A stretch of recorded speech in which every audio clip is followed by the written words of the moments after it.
Welcome in, everyone, to episode 117 of the Bat Flip Podcast. My name is Damian, here with David and Matt. Today we are bringing the NL Central off-season breakdown slash season preview. But before we get to that, David, how are you doing today? Oh my goodness. Been without hot water for a while, and we're getting this episode out late because of me, so I apologize. But now we've got hot water. Now we've got everything working in the apartment, so I'm happy about that. Hopefully this week goes a little better than today went, because today was hectic. But Matt, how you doing? Doing all right. I've had a pretty good weekend here, and just been hanging out, watching a little bit of World Baseball Classic, watching a little bit of spring training, and getting ready for the NCAA basketball tournament. It's gonna be a lot of fun, and I think I might get to go to a couple games, being here in Birmingham, so that's really cool. And yeah, we'll see. We'll see what happens. But ready to talk about a little bit of NL Central baseball. So how are you doing, Damien? I'm doing all right. Just like you, had a really chill weekend, just watching some WBC and some spring training and racing now that it's back. So fun weekend, but I'm excited to move along with our division breakdowns here. So let's go ahead and start with the Pittsburgh Pirates, who finished in 62 and 100 at the bottom of this division last year. So David, who do you like for 2023?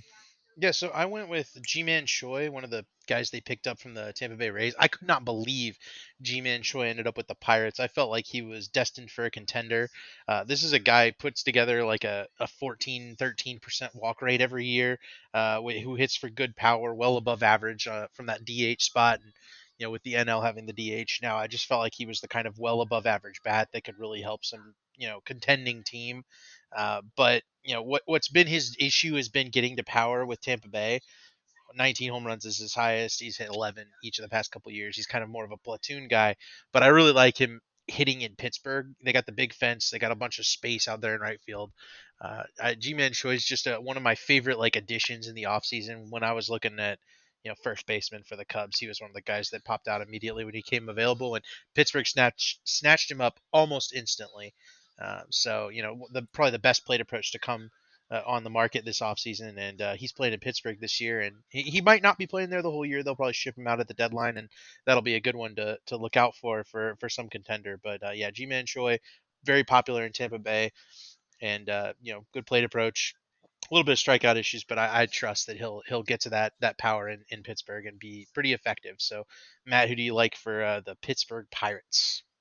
Yeah, I had a really hard time finding a player I really liked from this team, but the guy that I went with is Jack Sawinski. He's an interesting player. He wasn't really a very high rated prospect, and then last year in his rookie year played 106 games. Actually did pretty well.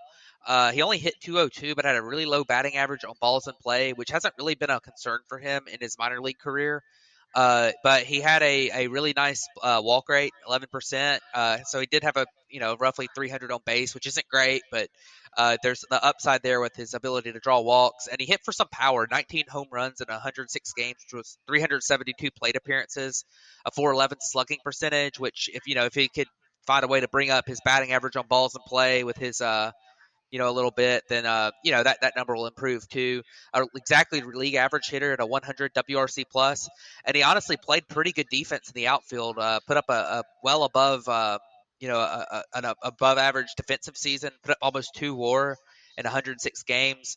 He's just a guy that I don't think he's going to be some superstar, but he's been a little bit under the radar. He's definitely going to have to work on his strikeouts a little bit. He struck out about 31%, which is pretty rough, but he's also a guy that 31% is not something that you can't improve upon. It's not like, some other players that we might talk about later that are more like 40%, I think this is a guy who maybe could be a piece that is at least like a pretty good regular for this Pittsburgh Pirates team going forward. It's definitely got to get another look at. It's interesting for this year.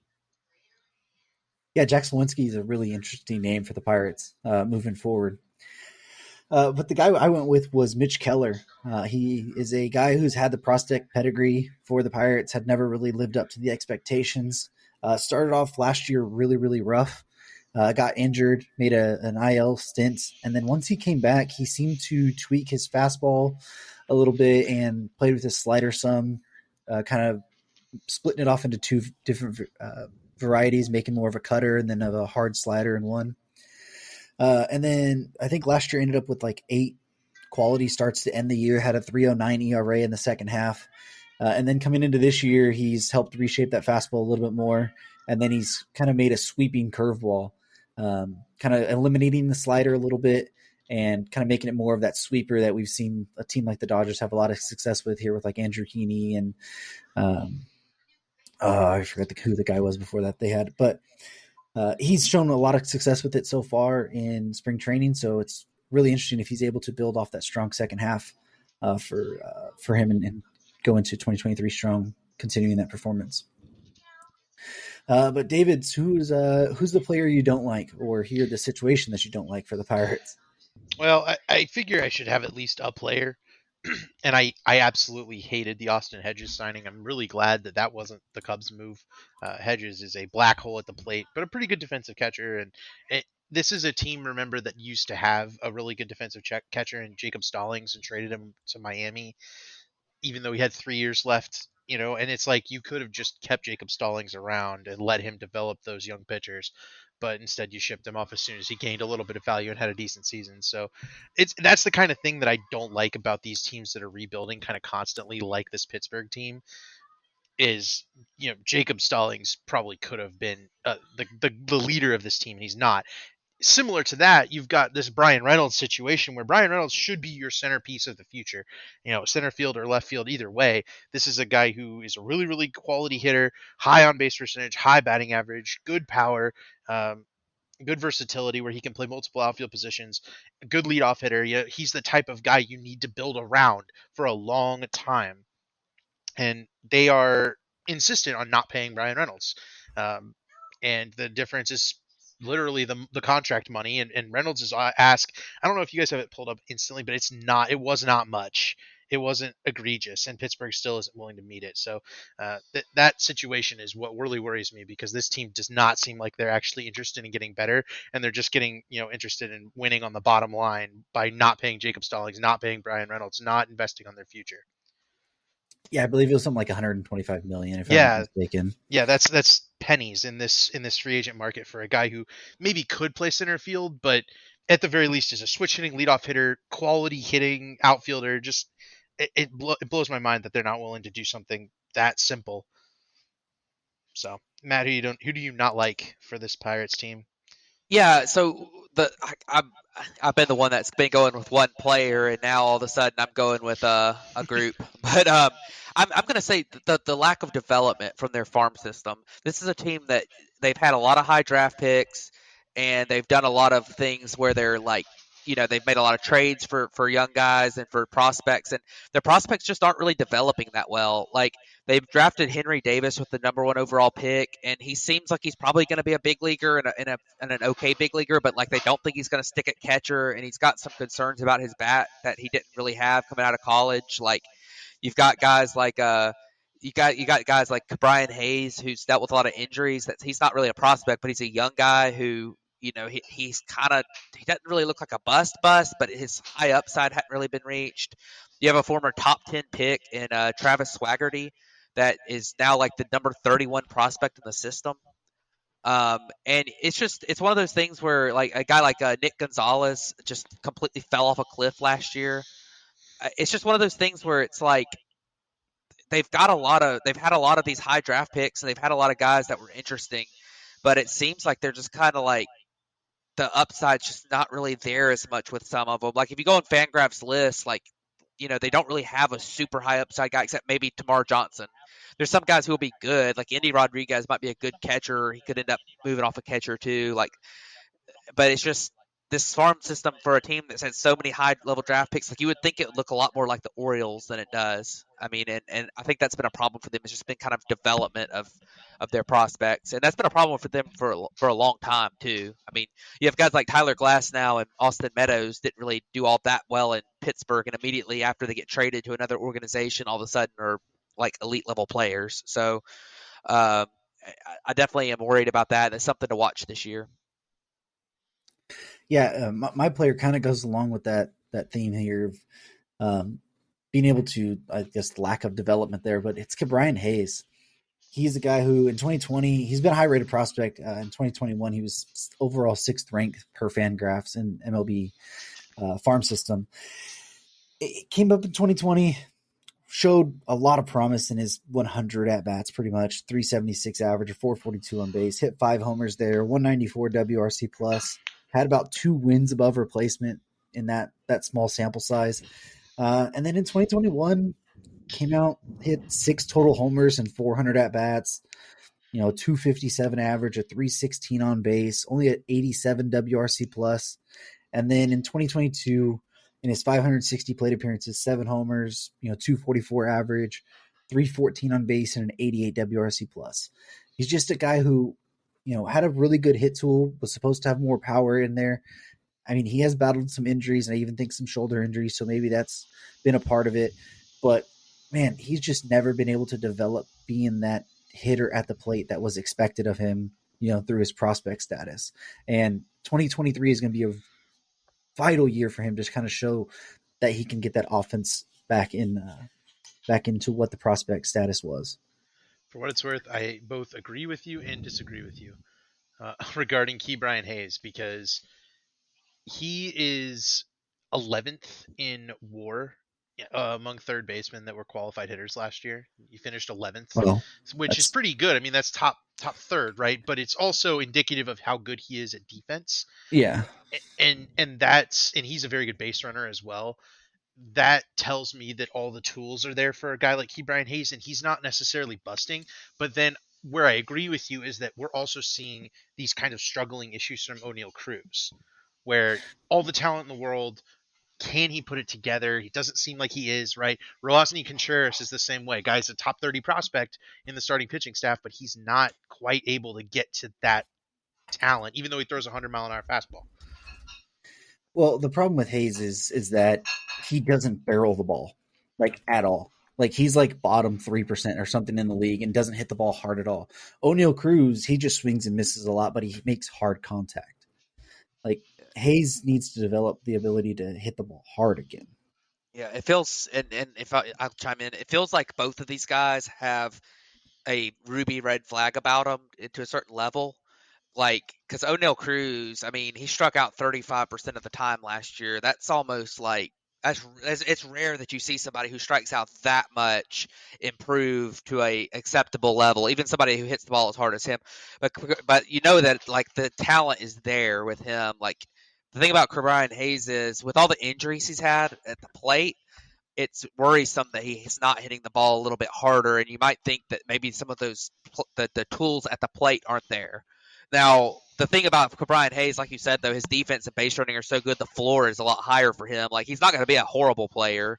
He's probably not going to be less than a regular. It's just a matter of like, man, it's one of those things. Like, man, if this guy could just hit at like a pretty good level, like he's like Matt Chapman a little bit. Like if he could just hit at a good level, he could be like an MVP caliber player, but obviously he hadn't done that yet. So I think it's kind of somewhere in between, but it's definitely an interesting player to look for this year. I think this is kind of a make or break year when it comes to like where his upside actually is kind of the thing for me. So For what it's worth, on StatCast, Ke'Bryan Hayes, 89th percentile max exit velocity, 85th percentile average exit velocity, 84th percentile hard hit, yeah, he's hit. 13th percent barrel. And Yeah, that is he's definitely the key of what Damien yeah said. he's He's hitting got on to the hit that ground. ball. Yeah, he's got to hit Yep. that ball in the air a little more. So So, David, what is your grade and outlook for the Pittsburgh Pirates in 2023? I actually liked their offseason. I think Carlos Santana and G-Man Choi is a sneaky good little DH combo. You know, they're not going to hit for very much average, but those are a couple of really good plate approaches to put into your lineup. Um, you know, I don't, they didn't do a whole lot else. But they brought back Andrew McCutchen, and I love that move so much that it's difficult for me to give that a poor grade. They didn't do enough to contend, but again, this isn't a team that's looking to contend, which is part of the problem. Um, this is obviously a team looking to rebuild, looking that is kind of cellar dwelling. But in order to get out of that, they have to be able to willing to invest in some of these bigger players. So a successful season for the Pirates this year to me is get Brian Reynolds either extended or traded. Get that going some certain direction. Probably preferably extend him and keep him in there to lead your future stars, and then get a good season out of Key Brian Hayes and O'Neal Cruz, right? Get those guys going in the right direction. Ship off G-Man Choi and Carlos Santana, and have let Kutch stick around until he's retired as a leader or whatever. Um, and then try to develop this young pitching staff. I like that they brought on Rich Hill. I like they brought on Vince Velasquez. Those guys are good, right? This was a good offseason for a team that needed. They did not going to contend. There's almost no way they contend, but ultimately, you'd love to see them go out and sign a star or extend one of their core players. But I like what they did. I just wish that they would get a handle on some of these.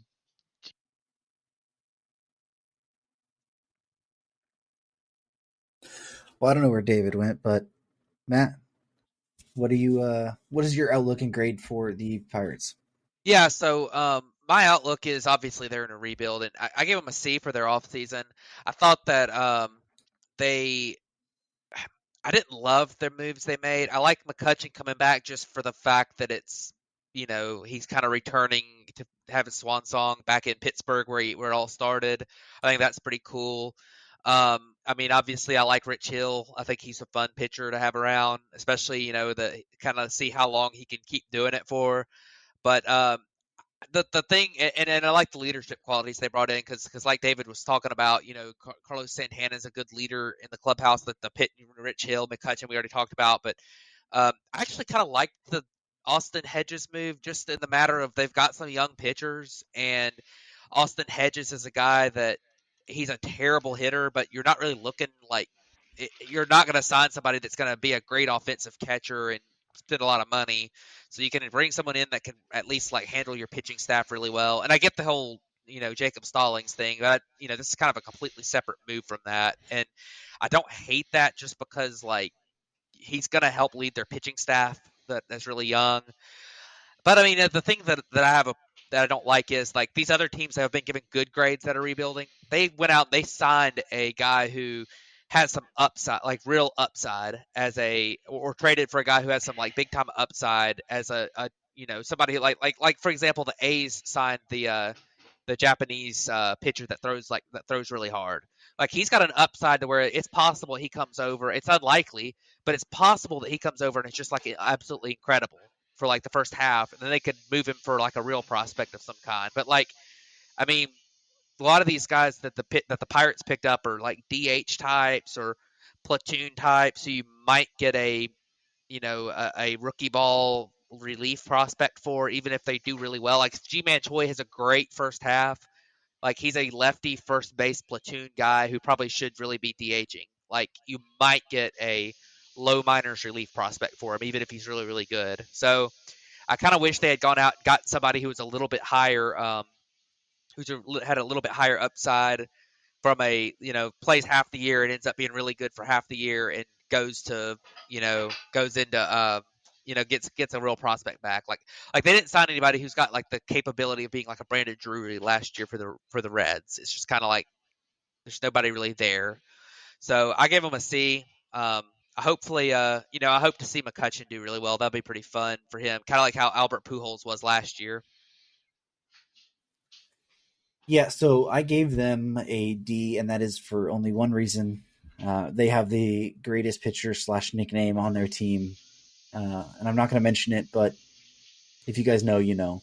That's the only reason they're getting a D here. Their original grade would be a C, but they need to figure out the Brian Reynolds situation. If you're not going to pay him, trade him. Like I know David mentioned it, but as much as it's been around, I don't know how you even want to.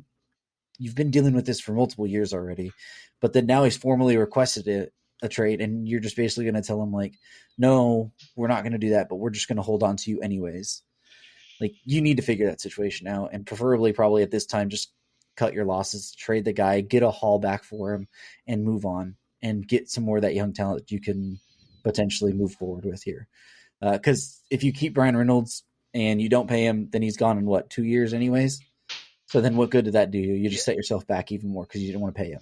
Yeah, I will say that I was listening to some things this week, and it did sound like there was still some form of confidence that they could end up giving him an extension, and that some of the like back and forth was kind of just like a weird communication. But I don't know if that's going to be true or not. But it's just kind of like there. I think there still is a chance he gets an extension. So I mean, there could be, but last time I read, they were offering him like 60 million, and he wanted 125 million. yeah, Like they weren't even close. That's So insane.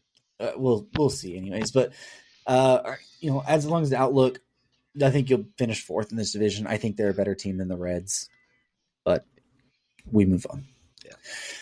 All right, so we'll just skip over the Cubs because we don't need David to talk about that one. Well, we got to talk about the Reds. Yeah, you skipped the Oh, we do. Reds. Yeah, Dang. we still got to You, talk about the you skipped Reds. 2 teams there. Dang, man, you The pissed Reds off 2 did different not. fan The bases. Reds did Look, not finish last listen. year, did Well, they? they were tied actually. Tied. They're Okay. tied, but I was already thinking the Pirates are fourth because they should have been. Like, we don't even need to talk about them either, really. But anyways, David, who do you, I guess, like on the Reds? I don't know if there's really anyone to like, but All right, so I like last year's Rookie of the Year, Jonathan India. 2 years. Yeah, 2 years ago. Sorry, really, but he's a leadoff hitting type. Had a really good rookie season, and then was kind of limited by injury last year, and didn't have quite as good of a season. But he came on late to kind of rebound his numbers a little bit. I think with a full season, Jonathan India is the type of guy who could, vault up some second base like rankings boards this year and be the type of guy who could kind of anchor this Reds lineup. He had 120 WRC plus his first year. That power just kind of went away a little bit. Sort of the stolen bases, which I think was in large part due to injury. So I think Jonathan India will be back with a vengeance next year, and I I like him a lot. But I do think a lot of the players in this lineup will perform a little bit better because Great American Ballpark is kind of starting to be the new Coors. That place is very offense friendly. So just pick an offensive player for Cincinnati, and you'll get a good one. Yeah, you ain't kidding. I and just as you say that, I pick a pitcher, but I went with Nick Lodolo.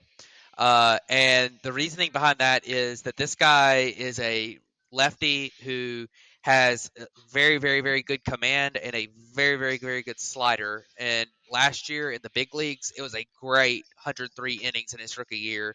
I don't think he got enough credit. Nobody's really talked about it, mainly because he plays for the Reds, who are really, really bad. But last year he pitched 103 innings, had over 11 strikeouts per nine, and under 3.5 walks per nine. He had a 3.9 FIP and a 3.66 ERA. His expected FIP was a 3.49. So he had really, really good numbers for a rookie pitching in a really difficult ballpark. And one other thing I really like about him is even though with the Reds, your defense on the infield might not be fantastic, although Kevin Newman's a pretty good defensive shortstop who they just brought in, which is kind of nice to have, even though Kevin Newman's not very good. But they do have he has a high ground ball rates, and you want to keep the ball out of the air in that ballpark, like David was talking about. So I think this guy is a really good fit for pitching in a tough ballpark, and I really like him. I think he could end up being a breakout guy this year, even though he doesn't throw super hard. He still throws in the low to mid 90s as a or really mid 90s as a lefty. I like this guy, and if he stays healthy, which seems to have been a little bit of an issue in his past, I think he could be. Honestly, I think there's a better chance he's the best pitcher on this team than Hunter Green. I think there's a better chance Hunter Green eventually becomes like like an all-star caliber pitcher. But I think there's a really good shot that Nick Lodolo ends up working out the best out of the two. Yeah, for my guy, I went with one of his battery mates in in Tyler Stevenson. Although he's going to catch a lot less this year, I think they're targeting 65 games or so for that because he can't stay healthy. But he's a guy who, in his career is about a 300 hitter, 370 on base, so 119 WRC plus for his career lines. Last year, in his 183 plate appearances, was hitting 319 with a 372 on base, 134 WRC plus. He'll hit for probably around 15-ish homers. He's just a guy who it's very hard to find good hitting catchers. If he does play that position, it's a great there. But transitioning him to first base, which would allow him to stay healthy. You might even see that offense uptick a little bit if he's not having to worry about game planning and calling a game the entire time. And him already being a about 300 hitter and 370 on base type guy. I'm really excited to see what Tyler Stevens can do with a full healthy season and not having to worry about, taking the brunt of catching all the time. But David, what are you worried about this year for the Reds? It might finally be Joey Votto's time. We've talked about the Wall of Fame a lot, and I think Joey Votto is probably a slam dunk Hall of Famer at this point. Got an MVP. He's got an elite career on base percentage. But last year, Joey Votto looked old. He looked his age for the first time in his entire career. 2021, he had 36 homers, 139 WRC plus. He kind of looked like he was going against the aging curve a little bit. And last year, it fell off the map. He's no longer walking at elite rates. Like he's still good, and I think he'll still be somewhat effective. But 92 WRC plus from Joey Votto, and now he's 39, and it's he's starting to get up there in age. And it might be time to get ready to hang it up there. But I really like Joey Votto. I hope it's not necessarily time, but I hope we do get a nice like retirement tour, kind of like how we got with Albert Pujols and some of these other guys that have been going around. So reminder, Joey Votto has a 412 career on base percentage. So I think just this year was the first time his whole career that he hasn't had a 300, 400, 500 career slash line. So guy has been elite for a long time. So hopefully he rebounds a little bit and goes out kind of like David Ortiz did with a blaze of glory. So what about you, Matt? Yeah, I just chime in on Joey Votto real quick. I think he did deal with some injuries last year, and obviously with aging, that is kind of a big factor too. But hopefully he's a little bit better than he was last year. He did have a couple of really good months when he was healthy, so maybe hopefully he can bounce back a little bit, like you said. But the guy I went with that I'm not feeling is Luke Weaver. I mean, there's a lot of choices on this team, but I mean, Luke Weaver's a guy who they just signed in the offseason, and I mean, he's a guy who really can't stay healthy and has never really it feels like he's gotten a lot more credit than he should as a guy who he's just not very good. I mean, he hadn't been even in his limited action he hasn't been good and except for like really like two seasons that were like 60 innings apiece. So for his career, he's been rough. His projections are really rough. I'm just not really high on Luke Weaver. It looks like they're going to have him in the rotation, even though like he was pitched out of the bullpen a lot last year. Um, it wasn't like he was pitching for great teams out of the bullpen last year. Like he was pitching for bad teams like the Diamondbacks and the Royals. So I honestly I just clicked on that. I did not even realize he pitched for the Royals last year. I knew he was on the Diamondbacks. I did not realize he ended up with the Royals. But either way, I mean, it just feels like Dick maybe could have gotten somebody who has a little bit more upside than Luke Weaver for the 1 year, like maybe he figures it out for a half season where we can trade him type guy. But I think they didn't do a very good job with that. So Yeah, one other guy that I know they picked up a non-roster invite. Not that it's much better, but Chase Anderson. He was there a little yeah, bit. They do have him. Not that it's much better, but that is another possibility. But for mine, I went with one of the groups here, and it's kind of what you were just talking about there. It's the pitching. Having to pitch in this ballpark is a nightmare. Like there's just no way around it. It is probably the most hitter-friendly ballpark outside of Coors Field in the game, and I guess you could probably even make the argument that Coors Field is a hitter's park because of being in the altitude, but it's a much bigger field. Where like this is just a small bandbox that like pop flies get out for homers just randomly. It's very very hard to develop pitching here. I think we've seen that over the years with the Reds. At least more recently, Hunter Green's going to struggle there. He gets high velocity guy who they could just make easy contact with it. It's going over the wall. Lodolo, showed flashes, but really anybody else outside of Alexis Diaz last year, it's pretty yikes trying to pitch here. So Graham that's what I'm not Ashcraft. looking forward to for the Reds. Graham Ashcraft also throws 100 miles an hour and gets lit up because of that. Yeah. So So I think we watched him pitch. I'm not mistaken. I think he started the game we went to, David.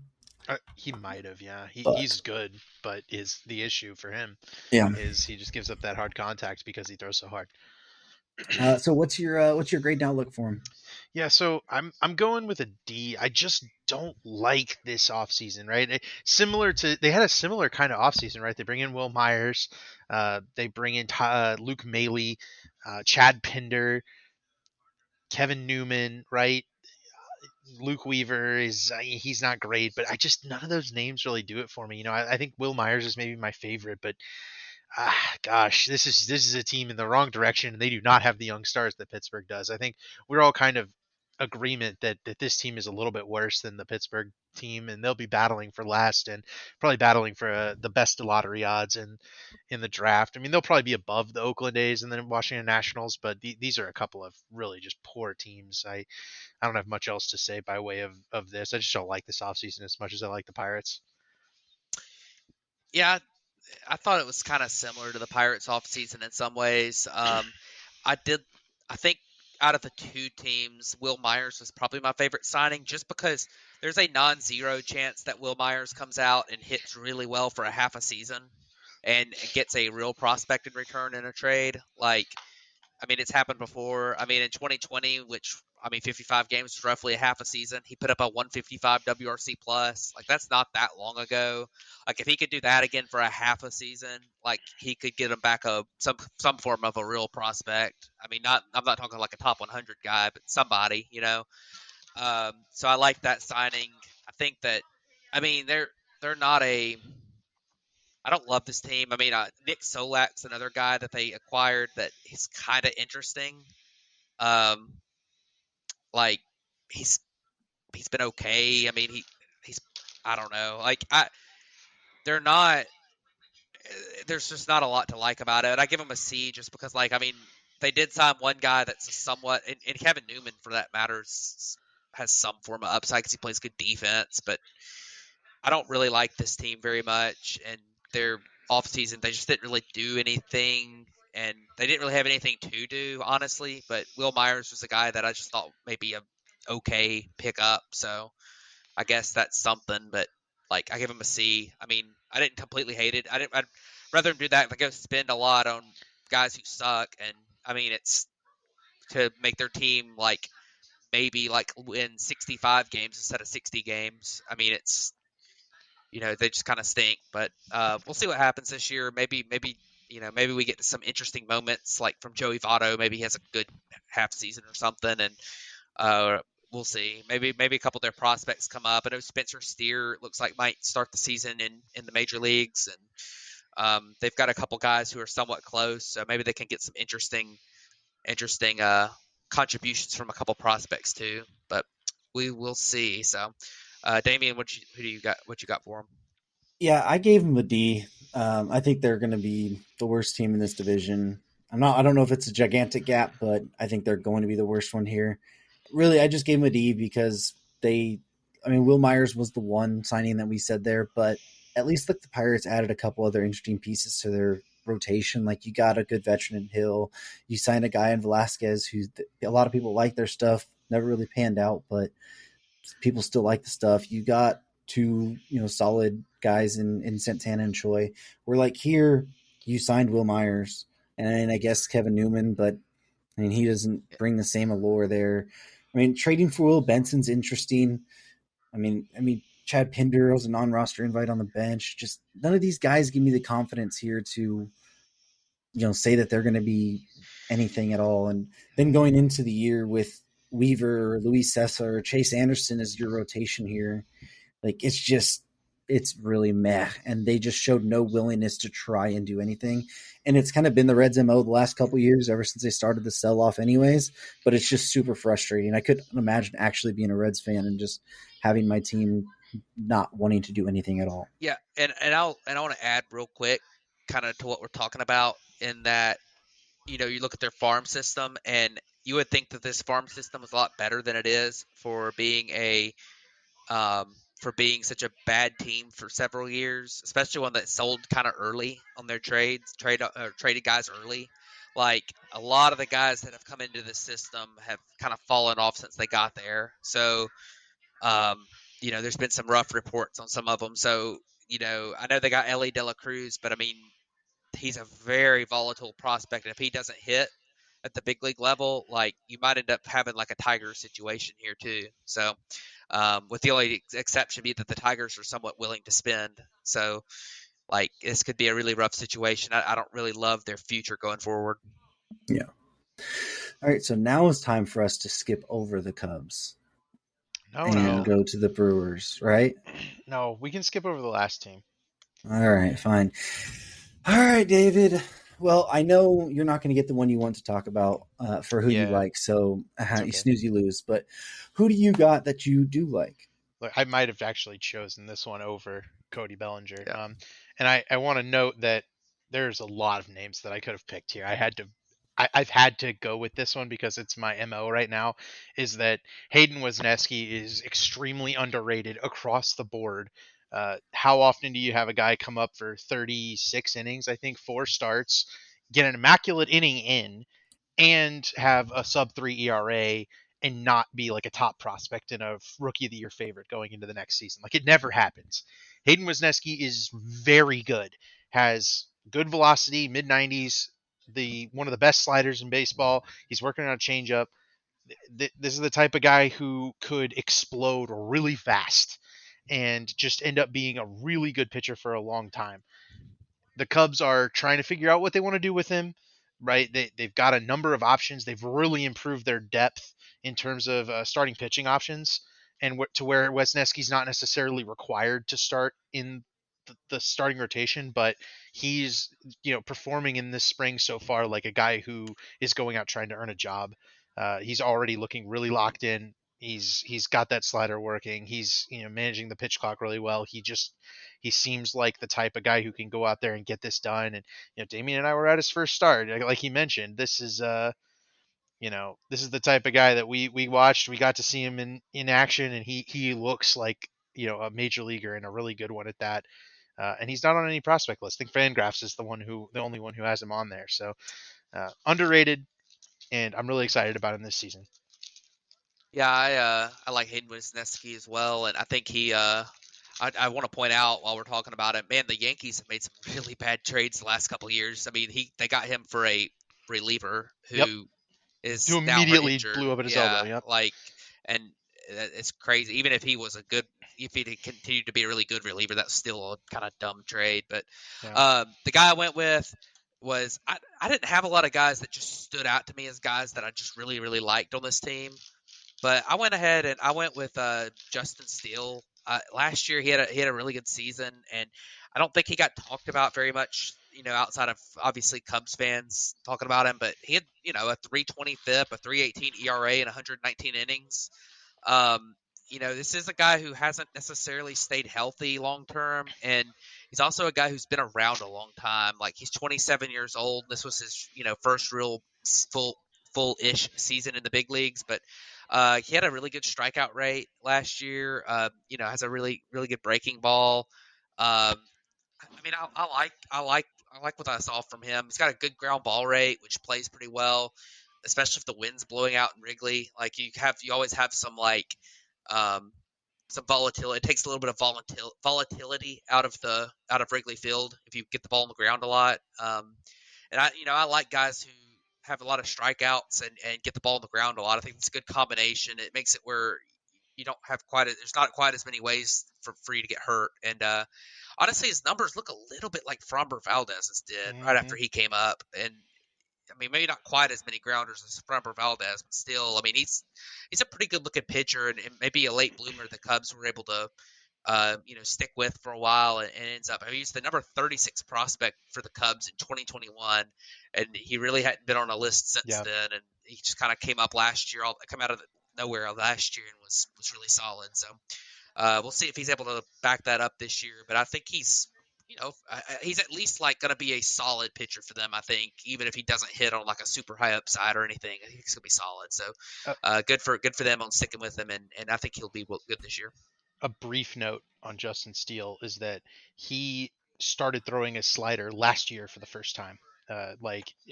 He was throwing it as a majority off speed wipeout pitch for the first time in a long time, and it was worth -10. It was like worth 10 runs on Baseball Savant.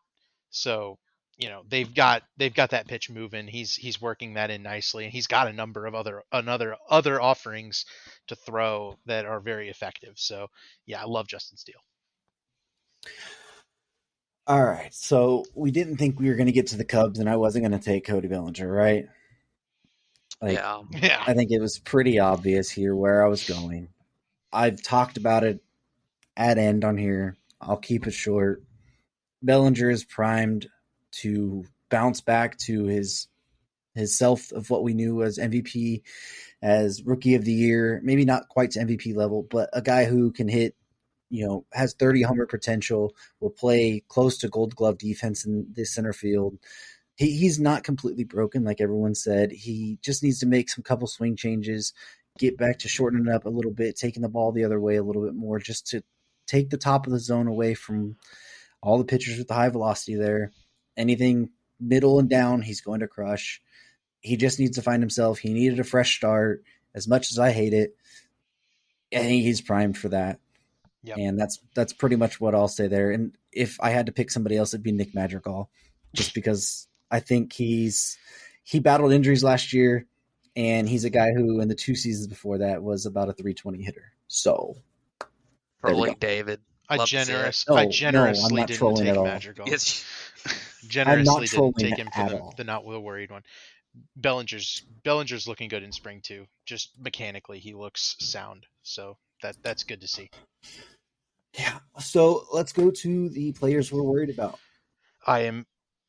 Mine will. It's very short. I am praying the Cubs cut Eric Hosmer before the season starts. Man, he is the worst player I've watched. Since Jonathan Villar last year, but oh boy, he's horrible. I, guy can't hit it in the air to save his life. He doesn't hit the ball hard. It is really bad.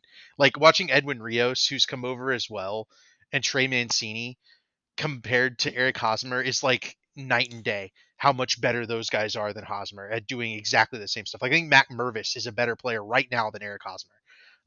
And Mervis has played 0 major league games. He just he's a good approach.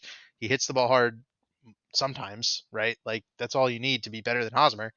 Guy just hits it on the ground all the time. It's bad. I think he's going to get cut and he's going to be done pretty quick. Yeah, I mean, I would. I mean, that's kind of an easy guy to pick just because everyone knows he's not really all that good, but he's also on a minimum contract and he's easy to move on from. And I honestly, like the guy I went with was Patrick Wisdom, and the reason is because like Hosmer's a guy that like you've got other options there, like good options or at least upside options. And third base, I don't really think you have that many options. Like you could slide somebody over there, but it's probably going to be somebody who's not very good defensively, or it's going to be Nick Madrigal, who is well, I Oh, mean, we don't goat. have to Yeah, we talk know. about him, but Nick um, Madrigal actually looks okay out there, except for dropping a fly ball the other day. But oh no, the defense is going to be would probably be fine. I'm just like you don't yeah, want a guy who hits like 2 home runs in a season to be the if that many to be like your starting third baseman. we'll pick But one. Matt, do you want the guy who only hits home runs, or do you want the guy who hits no home they runs? are Because kind of that's what Patrick Wisdom they is. are kind of opposites. Yeah, And but I don't I'm not I'm just not I've never been high on Patrick Wisdom. I mean, like he's awful defensively, and I mean he's not going to put up a less than 32-33% strikeout rate. Like I mean last year, he had a 104 WRC plus and with awful defense, and it's just I'm just not a big I'm just not a big fan of that. His expected batting average last year was 188. His expected slugging, based on his batted ball data, was 380. Like that's just not a very good player, and it seems like there's not really all that many other options for them at third base. And just the Edwin fact that, like, Rios, I which is more of the mean, same. yeah, I was gonna say, But like, I just don't think like I think that they kind of are trusting him to be decent, and I just don't understand why. So, but yeah, we'll see. I'm just not big on Patrick Wisdom. it's a guy who's hit 25 home runs the last 2 years. I understand the concern with Wisdom. He definitely bothers me, but Yeah, he's he's not. also he's He's also not. 31. No one's expecting Yeah. him to be A Rod out there. Like Well, I, yeah, I but get he's it. also 31 years old. Like he's on the wrong side of 30. It's not like there's just a ton of long-term upside here either. It's just you probably could have brought in somebody pretty easily that's gonna do at least like league average hitter and play better defense than that. I mean, Jurickson Profar, maybe he could play third base. Like he's still out there. Like I mean, I don't know, but I anyway, understand. I gotcha. It's not one I'm real worried about. I think they're expecting about a league average bat out there from yeah. him, Rios, Morel, Madrigal. all told, they'll probably have a decent third base group. It's just they got to figure out who's going to be good there. Yeah. So the guy that I'm worried about here is Kyle Hendricks. The last 2 years has not been very kind to Kyle Hendricks. In 2021, in 181 innings, he had a 4.77 ERA with a 4.89 FIP. The expected numbers, his ERA was a 4.95, FIP was a 4.61.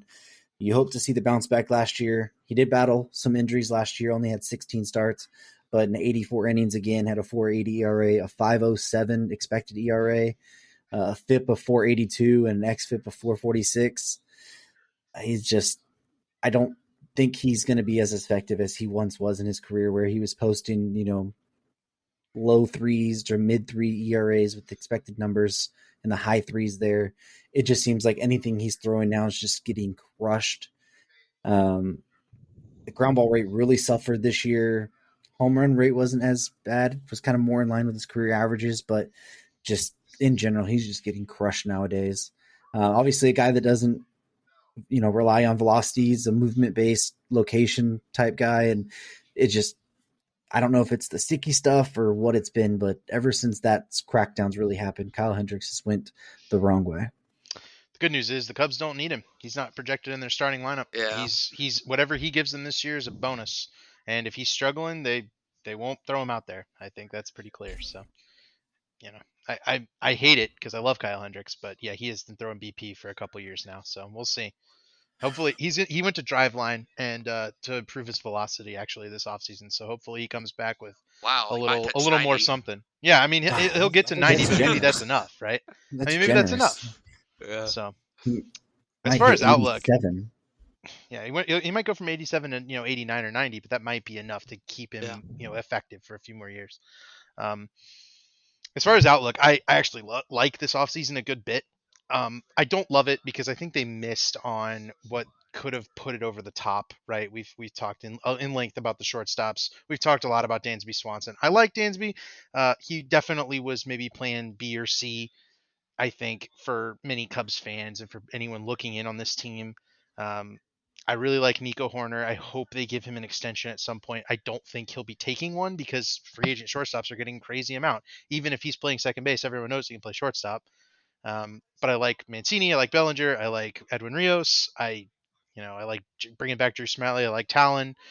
The bullpen options have been really good between Fulmer, Boxberger, Merriweather, a few others. This was a good offseason. I'll give it a B plus. It's not an A, and it probably could have been, but I really like the way this pitching development team works, and I think a guy if you're seeing a guy like Julian Merriweather or Michael Fulmer jumping onto a team like the Cubs who have really been able to get good production out of their bullpen guys, I'd keep an eye out on those guys this offseason, especially to see if they take over a closer's role because I think it's wide open for that job. But this is a team that could maybe get to the wild card. They probably won't. They need some things to break right, and they probably need to trade for a bat at the deadline. The pitching is kind of nice. I like it. I think it's got a lot of upside, but I also think there's some volatility there, and it could hold them back. But there's just not a lot of room. They have a lot of guys right now. The depth is very good, and that may allow them to buoy injuries better than they have in the past. I don't know. I see like a 500 team, but 500 team with a standard deviation of wins could get you into the playoffs. I mean, what the Phillies won 87 and made it to the World Series, so you don't have to go that far with good performances. So I think they can get there, but at the very least, they're going in the right direction. Thankfully. Yeah, I've been going back and forth on my grade for their offseason because there's things I like about it, and there's things that I don't. Um, I I'm really like we've talked a lot about like you said Dansby Swanson, and I'm low on that contract. I think it's a guy that I think that's more of kind of like a win now type move that is for a team that's probably a couple years away from being like a real winner, and that if you were gonna sign somebody to a big contract, I'm fine with that. I think it's not a bad decision, especially with the shortstop class. But I would have tried to sign one of the top guys at shortstop. Like I would have signed Carlos Correa if obviously they might have wanted to and might have had a problem with the doc Hmm. physical or not like the money or whatever. But I would have signed Trey Turner, or I would have gone, or Bogarts. I would have gone after somebody who I think is who's better than Dansby Swanson. Not that I think Dansby Swanson's a bad player. I think he'll be fine this year. It's just like I think that this is a team that you have a lot. I think they added a lot of role players to this team. They don't really have like a standout bat. And the thing is that even if somebody like Cody Bellinger, say Cody Bellinger does figure it out, which I'm a lot more skeptical than y'all are on that, but it's possible. I'll give that it's possible. Say he does figure it out, like the risk reward on most of these players is very, very high. Like there's a What? chance that like if they all hit, this team could be really good. But like there's a lot of risk on like a Dansby Swanson because his bat, he strikes out a ton. And I mean, you got a shortstop who's not really all that. He hit for some power last year, but like, he ran a super high BABIP. Like some of these guys, like Cody Bellinger being one of them. I mean, you're kind of counting on if you're going to make a run this year, Cody Bellinger's going to have to be like an MVP level Cody Bellinger again. Like, I just don't. And then I mean, you just look at this lineup, like Patrick Wisdom, and there's a lot of holes in the lineup. And then pitching wise, like I think they're fine. Like they've got a bunch of number 3 starters, I think, like which is fine. I mean, like Stroman's kind of a number 3 starter. Tayon's probably more of like a number 3 or 4. Steele has probably a number 3 starter. Like Hayden Wesneski could take a big breakout year, but I think the most likely scenario is he's decent. And the bullpen's like, I mean, there's not a lot of names there, but like David said, they have had some pretty good results with some guys that they brought in there in the past couple of years. So, I mean, I think I put C plus. I'll probably give them a B minus for the offseason because I did like the fact that they brought in some high upside guys that if they're not in it at the deadline, they could trade at Cody Bellinger maybe or something, even though it might be hard to trade a $10 million at the deadline. But like it's definitely an interesting offseason, and I think that in most divisions they would probably not be third place. Like I don't think they'd be third place in the East. They might be I kind of doubt they would in the West either, but I think they're definitely a huge step ahead of the Reds and Pirates. So I said third place because of bad division. Although, like I say, if everything hits, they could be involved. But Seiya Suzuki's another kind of high risk, high reward because of the injury and everything. But like I think this team could be pretty good. Like compared to what they have been. But I'd say if I would take the under on finishing 500, but I think it's possible. So that's kind of my outlook. I think they're kind of a year or two away, maybe, and I don't. maybe next year they look in the star power market. So I have to push on you though because there's zero risk with 90% of these deals other than Dansby and Talon. when I Like say risk, I don't mean. there's No, I think you're misunderstanding what I'm saying with risk. I'm not saying like as in like they're signing really bad contracts over long term. I'm saying like the risk being like they're not like The the player players doesn't has a work lot of out. volatility. Like there's a good chance the player yeah. doesn't work out for this year. That's what I'm talking about. Like the outlook for this year. Like I think the only contract that's long term pretty risky is Dansby maybe because of how he ages. But I mean we can debate that. We're probably never going to agree on that. But like I think that, I mean, like, obviously signing Cody Bellinger to a 1-year deal, that's not what I mean by risky with Cody Bellinger. What I mean is if you're counting on him to be your guy in center field this year who's going to have a really good season, there's a lot of risk to that. But he's just a high volatility player. Mm, So that's kind of what I meant more so than just, like, the fact that they're long-term risky deals because that's just not true. But yeah. I get it, but again, Yeah. I just want to like even if they're bad, right? You can move off of all of these after the season and do something But different he's next not year. talking about a That's what I'm saying. contract. That's what I'm saying. He's I know. talking I'm about saying the he potential doesn't. for the player to be bad, though. It's That's the risk. it's okay to have if it doesn't work out, it's fine. You draft better We're next not. year. I don't think I we're not agree. talking That's all about I'm I saying. It's like agree. you Yeah. draft better next year. They're going for it with volatility, obviously, because you have to. Okay, I don't think anyone was saying that you can't Yeah, I move off think the contracts. That's very easy, but we'll just let the point go because it's yeah. not hitting. It's not hitting It's not home worth there. it. Not worth it. Um, hitting home is part of the problem with this team is that they might not hit home a lot. They're going to swing and miss a crap ton. Like they need to add more contact based people. I think they did. They started on the right path to being competitive. If it goes right, I think they are a 500 team. here. I don't think they're going to be a wild card contender just because of the power in the NL West and the NL East. And the two teams above them, I think, are clearly a step above them in this division. I don't hate a lot of the deals. Like you have Nico, he'll be fun. Cody, obviously, I like Cody here.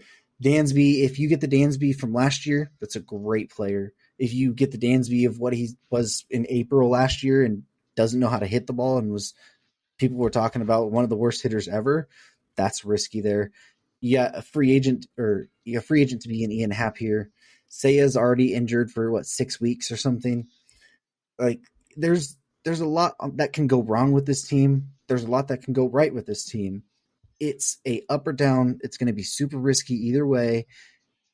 Whichever way that's going to hit, it's going to say what type of season they're going to have. Are they going to be a 500 team, or are they going to be a team that woefully is, underperforming expectations?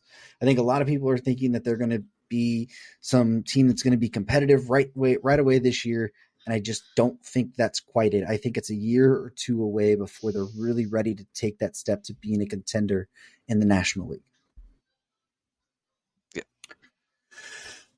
So let's move on to the Brewers.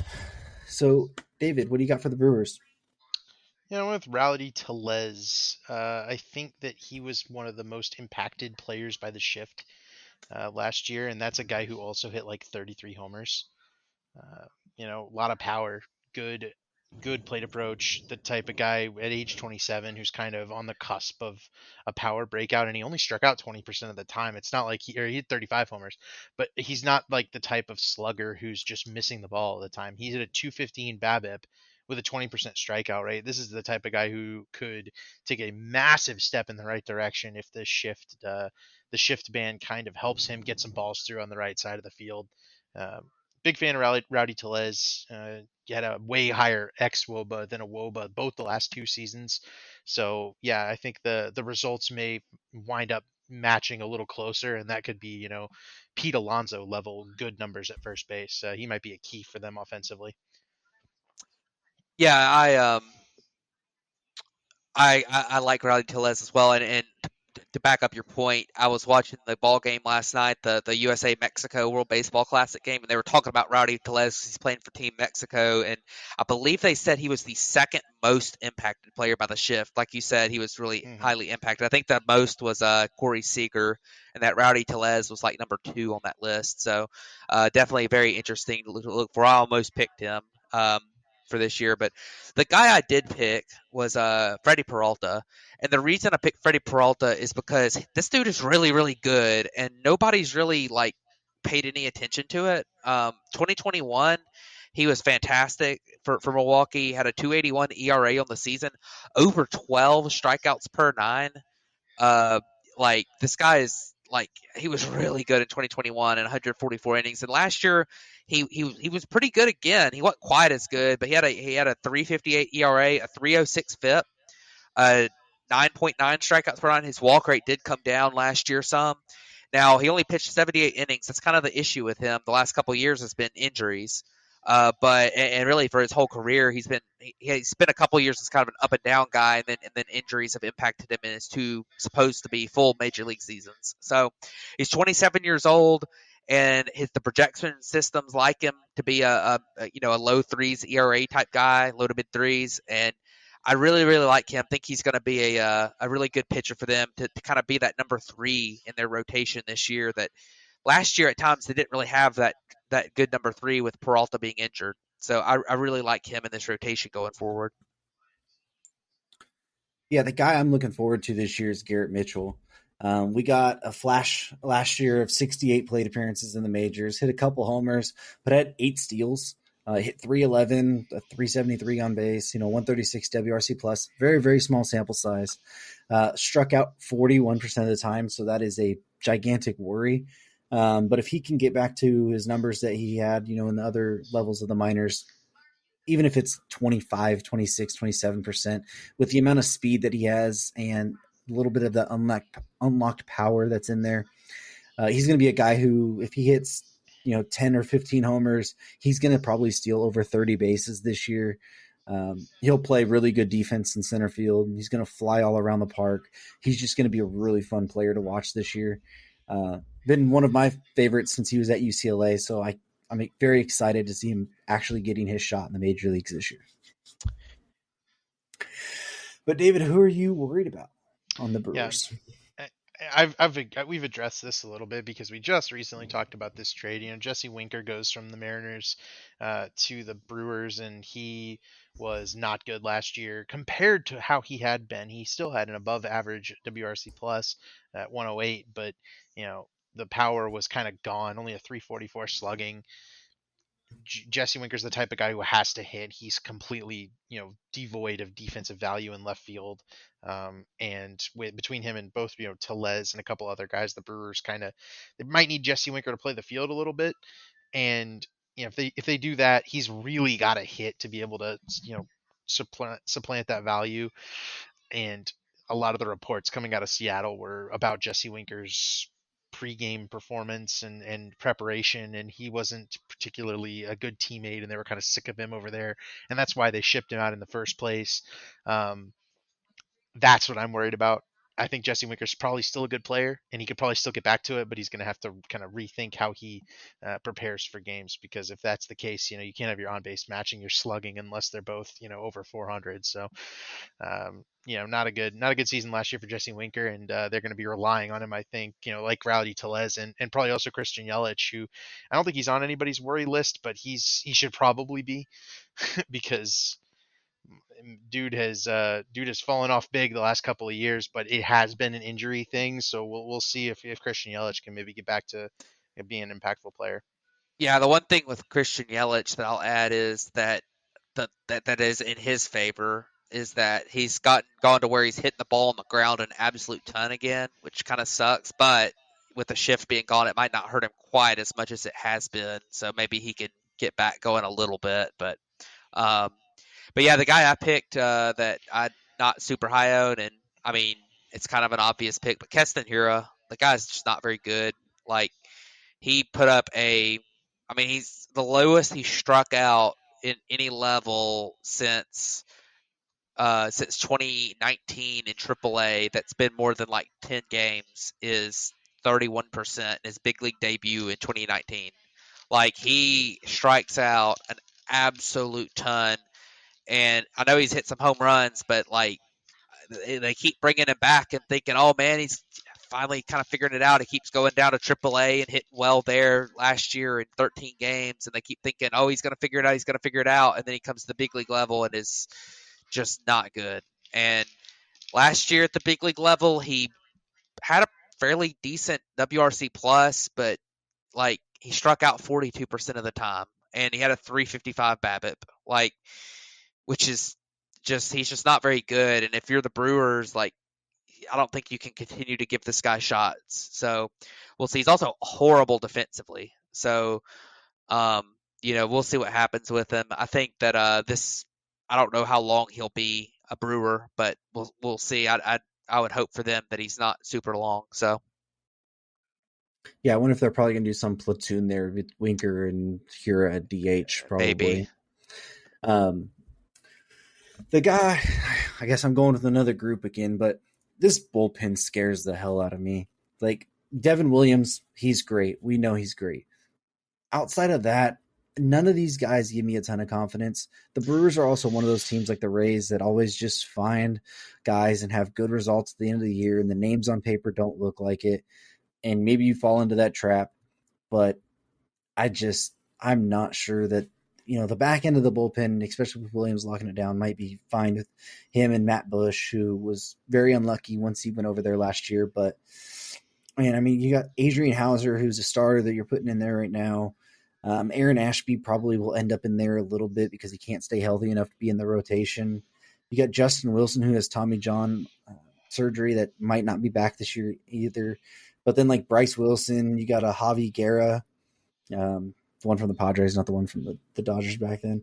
But Joel Payampas, they just don't give me a ton of confidence in this bullpen for a team. The starting pitching will carry. I think they upgraded their offense a decent amount, but that first little bit of the bullpen, it's extremely scary and risky, I think.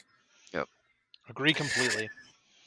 Yep. So what do we got for our outlook and grade for the offseason?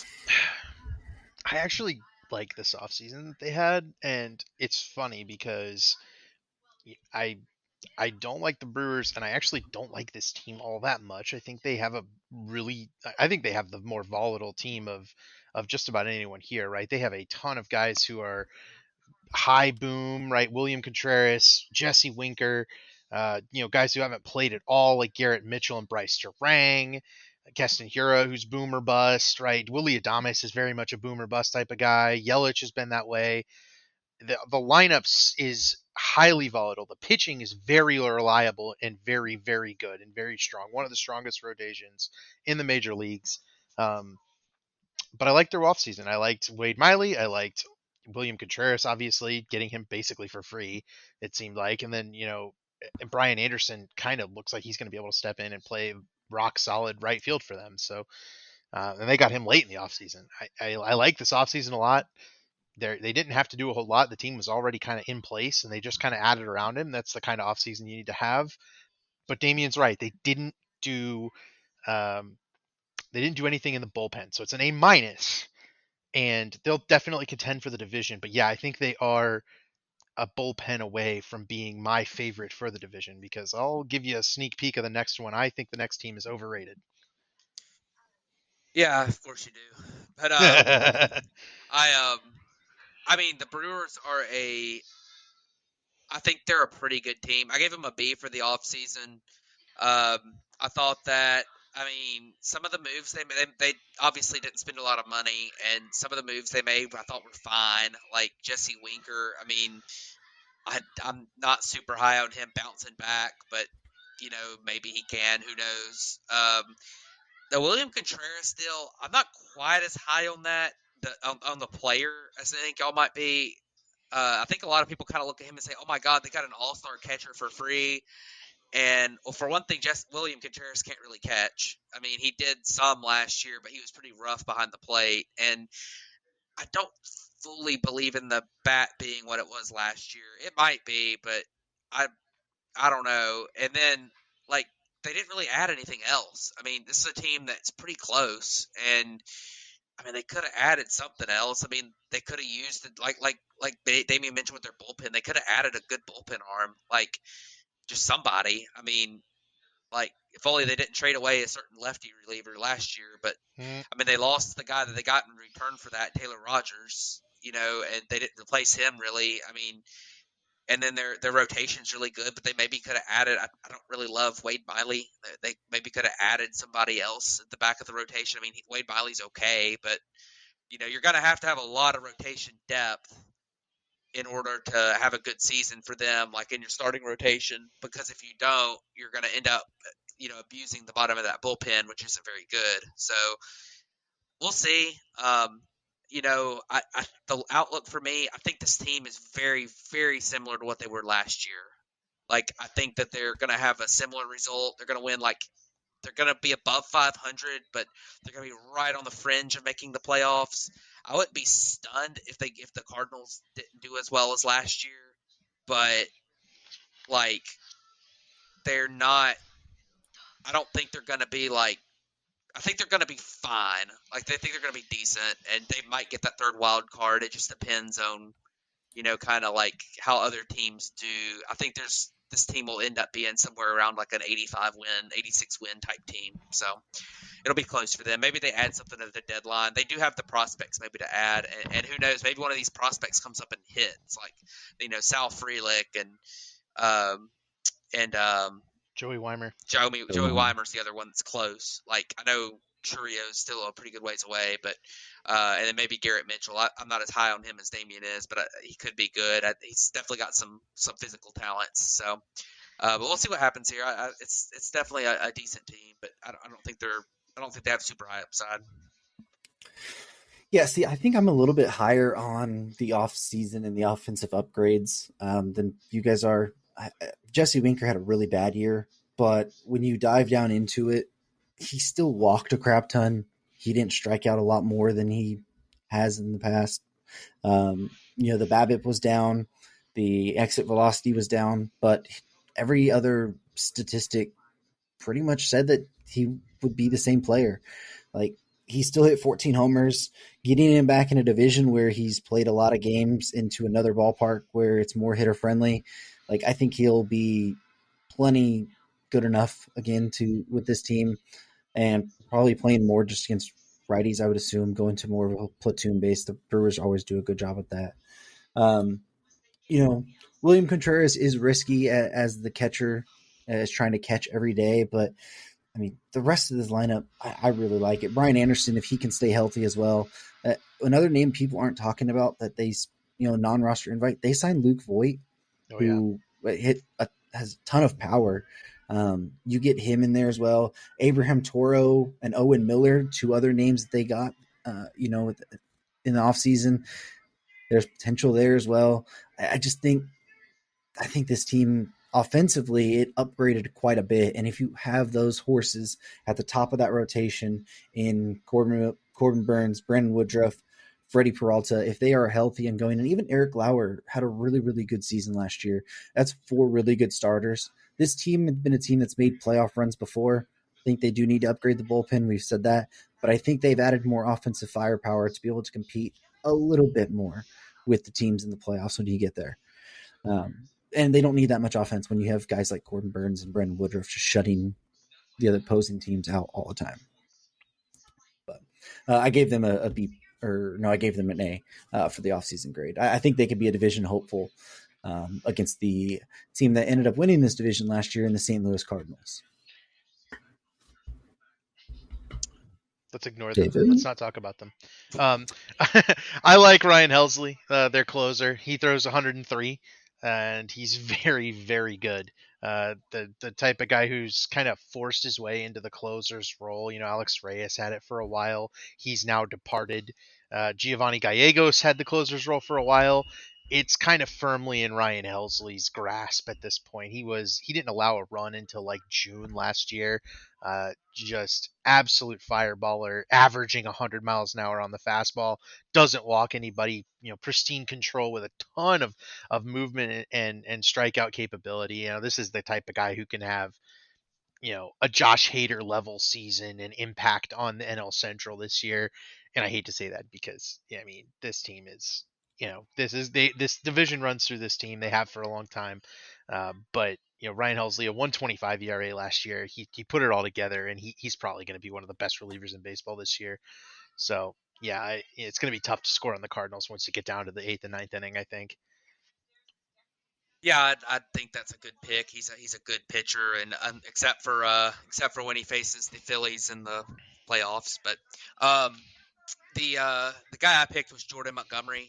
They picked him up at the deadline last year from the Yankees. Another bad Yankees trade because they traded a guy who gets injured a lot and is injured again now. But Jordan Montgomery ended up being like really really good for the Cardinals, and yeah, I think he's gonna be good again this year. Last year, after the trade, he came over and had a 3.11 ERA with a 3.08 FIP in St. Louis in 63 innings. And this year, his projections are for a low to mid threes ERA. And I think this guy gets underappreciated some. I think the Yankees underappreciated what he did. He was really good there.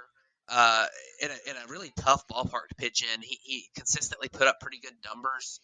And he's just a really solid pitcher. I think he fits the Cardinals really, really well because they have great infield defense with Arenado, Edman, like Donovan at second. Whoever they end up playing at second is probably going to be pretty good there. You know how the Cardinals are. So they get and he's a good ground ball pitcher. I mean, he gets the ball on the ground a lot. He doesn't beat himself with a bunch of walks. Like, he's just a solid pitcher. He's had pretty good strikeout rates in his career too. Like, he's just a really, really solid guy. And I don't think he gets talked about quite enough. So I'm going with old Jordan Montgomery. I think he's gonna have a good season this year. Yeah, the guy I'm going with is Dylan Carlson. He hasn't really given us the backing to say that we should really like him. He had a pretty solid 2021 season with 18 homers, 266, 344, 343 on base with the 113 WRC plus. This last year cut the strikeout rate, which is nice, but he really struggled. I don't know if it was the playing more center field or what, but his bat kind of went non-existent. Batting average on balls in play dropped drastically down from 332 to 281. Um, it's weird. The Cardinals are usually a team that finds the magic, and they haven't been able to figure out that if they just used a Dylan Carlson batting right-handed, they'd have a insanely good hitter. In his career, batting right-handed, he is a 317 career hitter, and batting left-handed, he's a 225 career hitter. Like if they just make the move to say, hey, let's just bat you right-handed the entire time, even if we know the right on right advantage is not nearly as bad as lefty on lefty, it would be. I think you'd see a gigantic jump in Dylan Carlson's production. And we've seen little flashes. I know the numbers in spring training don't say it, but the ball off his bat has looked really well so far. He's been a high rated prospect. He has that pedigree. You just got to hope that he finds it. And I think we'll see a little bit of a jump here in 2023. Yep. So who do you not like, David? Well, well. I don't like Wilson Contreras, and it's a total shocker there, because it may not be for the reason you think, right? He's come out, he's been very vocally against what the Cubs were doing, pro what the Cardinals were doing, which is obviously just an attempt to get the Cardinals fan base on board with him. But the problem with that is going to be that the first time the Cardinals look for a guy to be replacing Yadier Molina with even remotely decent defense and blocking up behind the plate, and they get Wilson Contreras, they're going to be very disappointed, and they're going to turn on him very quickly. He's tough to watch back there, and it's kind of hilarious when you look at the timeline of how the Cubs uh, kind of tracked that Wilson Contreras deal. You know, there was talks of an extension there for a few years, and then those petered off, and it seemed like Contreras' team was bringing up that they wanted an extension. The Cubs weren't doing it, and then as soon as Yan Gomes got here last year, all the raving was how great it was to work with Yan Gomes behind the plate. I think Wilson Contreras is a net negative for their pitching staff due to game calling, framing, blocking, a number of things. His first start with Adam Wainwright gave up like 5 runs in 2/3 of an inning and got pulled. It's like, and it's spring training, obviously, but it's the kind of thing that I just don't know that they're going to mesh very well together. And then that fan base is very hyperactive, and they know what they're used to, right? Molina's been there for years, not there anymore, and Contreras is like the complete opposite of what Yadier Molina is. That's going to be a tough thing to get like used to, I think, for this Cardinals pitching staff, and I'd be taking the under on a lot of their numbers this year because it's pretty scary with a new catcher like that. Yeah, I'm not. I don't totally disagree. The only thing about Contreras that I would disagree with is that I think there's a good chance, especially with the guy I'm about to talk about, that you might end up seeing Andrew Knizner. I don't even know how to say his name, but behind the I think plate it's some. yeah, you will, and Yeah, anytime he's in there, it'll be a stark difference. It was yeah, when Victor Caratini was Yu Darvish's personal catcher, and Yu Darvish had like a sub 2 ERA with Caratini and like a yeah, 6 ERA with Contreras or something. It was yeah. wild. Because I was gonna say, I think that the guy that they've got currently on some, on like the Fangraph step charts and stuff, slated in as the DH is not gonna last very long there. And that would be Nolan Gorman. I'm just not very high on him. He's a guy that he was a top prospect for a long time, a former first round pick, but his approach at the plate is really, really bad, and he has zero value defensively. They tried playing him at second a lot last year, and he was really rough there. And he put up a roughly league average stat line that's just not going to play at DH. And I just don't think he's. I just don't. I don't ever trust the guys who are striking out 36% of the time in AAA, and then go to the big leagues and they're still striking out 33% of the time. Like I just don't. I have a hard time trusting that, especially when that's part of his history as a player. Like it's really, really rough. He had one minor league season, half a minor league season where he wasn't striking out quite as much, but of course in that season he wasn't walking much at all. Like he's got some good pop, but I just man, I'm just not very high on him. Like last year in 90 games, put up a .5 WAR. I felt like that was a pretty good outcome for what he was doing. So we'll see. Maybe he figures it out a little bit. Most of the projection systems have him being roughly a league average to maybe even below league average hitter. Um, so maybe he does end up hitting well, but um, we'll see. I just don't. I'm just not very high on him as a a high level as a high level big leaguer. Honestly, right now. Yeah, the guy that I went with is the guy that most people think should probably be the ace of this staff, and it's Jack Flaherty. He just cannot stay healthy. In 2018, he had 151 innings. 2019, 196 innings, and both of those were pretty good seasons. And then in 2020, obviously the COVID year, only had 9 starts there, 40 innings, had a 4.91 ERA. Came back in 2021, made 15 starts there, got injured again, didn't even hit 80 innings pitched. Had a 3.22 ERA, but the expected ERA was 4.89. The FIP was 4.22. And then this last year got injured, I think in spring training. Came back later in the season, started 8 games for 36 innings, and still had a 4.25 ERA and a 4.94 expected ERA. And his FIPS were 4.97 and an xFIP of 4.93. He is a lot better than those numbers, but he hasn't been able to stay healthy. And you have to wonder if the injuries are starting to take a little bit of a toll on what his production brings. If his stuff will still look the same as what it looked like in 2019, if it still plays the way. I mean, his strikeout rate was down to 8.25 per nine when he was at his peak was close to 11. His walk rate jumped dramatically. Like his velocity, it stayed about the same, but I just wonder what the breaking pitches and stuff and the wear and tear it puts on his arm. Obviously, it's not able to hold it. Uh, obviously, there's probably like a guy like Steven Matz, which you can put on here, but man, Jack Flaherty's the guy that really, really worries me for 2023.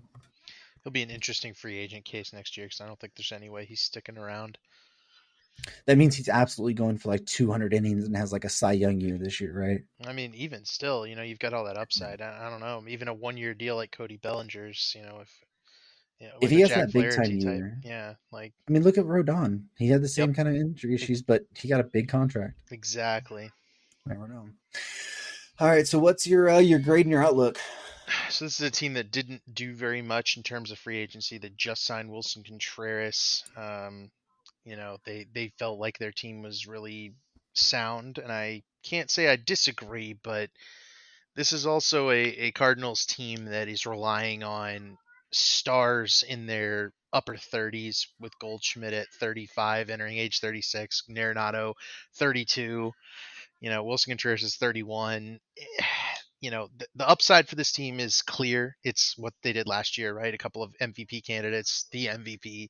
And the downside is that those guys fall off finally, and but we all know that's not going to happen because this team is full of devil magic, and they'll pull out 4 more people that are no one's ever heard of, like Lars Nootbaar, who is was better last year than Dylan Carlson, hilariously enough, despite Carlson having all the prospect pedigree. So um, and Brendan Donovan, who was incredible last year and came out of absolutely nowhere to be incredible. So I don't know that those guys will all be incredible again, but Nolan Gorman's like 23, right? I mean, Matt's concerns are completely legitimate, but he's also 23. He could have a huge surge and go Joey Gallo and hit 40 home runs next year. So nothing would surprise me about this team, but I do think that they're not quite as far above the Brewers as anyone should think. I mean, I think the Brewers pitching is miles better than the Cardinals pitching, and that's including the bullpen that is much better for the Cardinals than the Brewers. So I think the starting pitching is just that much better. They're relying on like Adam Wainwright, Miles Michaelis throwing to Wilson Contreras. I just yeah, I think this pitching staff's going to get beat around a little more than they're expecting to coming off of um, the Molina loss. So what do you got, Matt? Oh, my grade exactly is a C plus, by the way. But yeah, they're going to contend for the division, but I don't think it's not a slam dunk. Yeah, the offseason grade I gave him was a C. Honestly, like all they did this offseason outside of a couple of minor league free agent or minor league signings was Wilson Contreras, and I really agree with you mostly on Wilson Contreras. Like I don't really think he's all that good. Like the bat is decent. It's really good bat for a catcher, but that's kind of the caveat for a catcher. It's a really good bat, and if he's not going to be an everyday like solid catcher, then what's the point? Like but if he puts up a 132 WRC plus like he did last year, you could definitely put him in that DH spot and feel pretty good about that. But I don't know. I mean, that's kind of my offseason credit. It's kind of a big contract for that type of guy too. Like, I mean, it's not a he's going to get paid. I mean, with $17.5 million AAV, like that's real money for especially for a team that tries to stay under the luxury tax like the Cardinals. Um, but we'll see. For their outlook for the season, I think this is a really good team. I think that their lineup is going to be good. I am a little bit concerned about Paul Goldschmidt because he is 36, and as great as he was last year, and believe me, he was fantastic and was a deserving MVP. He put up a 370 batting average on balls in play, and I just don't think there's any chance he repeats that.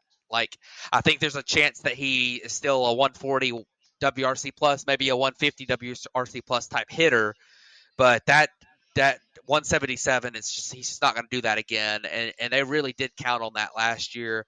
I like a lot of their players. Tommy Edmonds solid. I think Tyler O'Neill is not great, but I think he will bounce back to some level. He won't be useless like he was last year. He'll bounce back to a certain level. Like Arenado, I think is still going to be really good. I mean, some of their young guys like Newt Bar and Donovan will be good. They do have some upside with a couple of prospects that could come up too. That's something to kind of look for. I know they really like Jordan Walker. I do think Jordan Walker still got some things to work on in AAA. I don't think he'll start with the big league club, but they really, really, really like him, and I think he's gonna got a chance to be really good eventually. So he could help the big league team this year too. It's kind of an X factor. The bullpen's really good. The starting rotation, if healthy, is pretty decent. Like I like Jordan Montgomery. I think Miles Michaelis is a solid mid rotation guy. Jack Flaherty, we'll see, and Steven Matz, we'll see. Like, it just depends on their health, especially and if they're effective after all the injuries too. It might not be that they might be pitching, but we'll see if those injuries have affected them. And then, I mean, like I don't really trust Adam Wainwright to be their number one anymore, um, but we'll see. It'll be interesting. I think this is a team that would not be in my top two in either the East or the West, but I do think they're a fairly clear favorite here. Although the Brewers aren't like it's. I mean, I'd give them like a two-thirds chance to win the division if I had to guess it. Like I think the Brewers get like close to a third, and then there's like a non-zero chance for the Cubs, but it's low. Like if I had to pick it, but like I think the Cardinals have a pretty good outlook. I do think they're definitely the favorite, but maybe not like a slam dunk like some people might give them, but I think the favorite.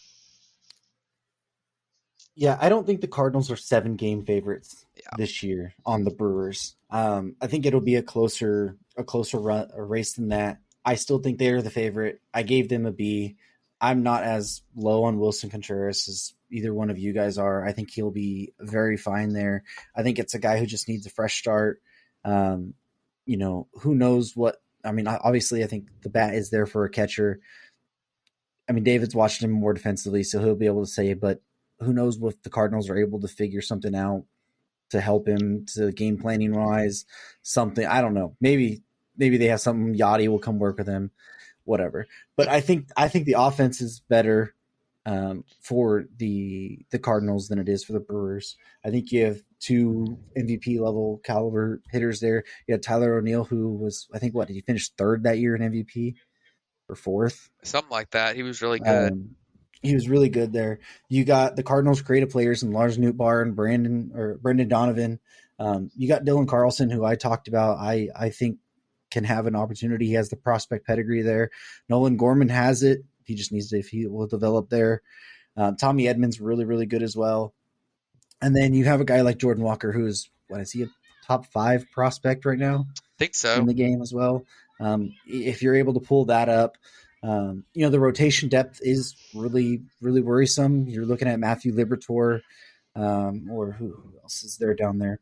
Zach Thompson, Drake Woodford, Dakota Connor Hudson. Thomas. Dakota Hudson is projected to be in the He's in bullpen, but yeah. he's another guy who could jump on the rotation. I'd be really interested to see if we're able to see Gordon Graceffo this year.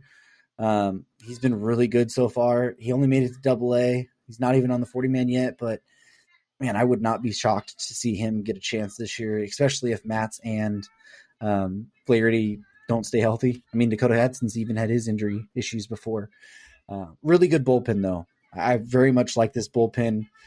Even if the starting rotation, does get hit a little bit, this bullpen can help lock it down. You can go 5 innings with them and then turn it over to the bullpen. You're going to score enough runs.